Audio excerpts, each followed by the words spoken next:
अय काय हो? कुठं निघाली? अहो आपल्या राहुल भाऊजीच्या लग्नाच्या घाणा भांगड्या होत्या. ते सकाळी मला आत्यांचा फोन आला होता.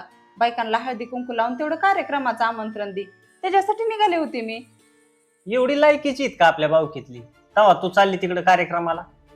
अगं त्यांनी कधी माणसात आल्यात का? अगं माझ्या बहिणीचं लग्न होतं, तो तर पाहिलंच असन.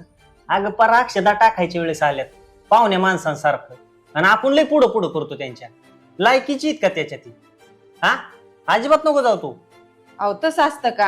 आता सकाळी मला सासूबाईंचा फोन आलता की कार्यक्रमाचं आमंत्रण देऊन ये बायकांना, आणि मी तर आमंत्रण द्यायला जाणारच आहे.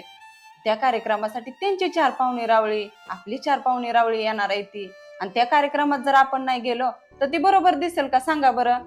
आणि हे बघा, ती किती जरी चुकीचं वागलं तरी आपण चुकीचं वागायचं नाही. आणि आपली भाऊकीची भांडणं घरगुती किती का असणार, पण 4 पाहुण्या रावळ्यात एकोपा दाखवायचा असतो. हे समजलं का तुम्हाला? समजलं, अगदीच चांगलं समजलं बघ. अगं तुझ्यासारखी जर अशी समजूतदार माणसं असतील ना, तर बावकी मध्ये वादच राहणार नाही, त्यांच्यात कधी भांडणच होणार नाहीत.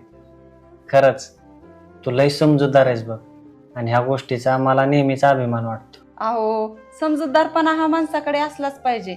आणि जर माणसाकडे समजूतदारपणा असेल ना तर नाती टिकली जातात. आणि मी तीच नाती टिकवण्याचा प्रयत्न करते.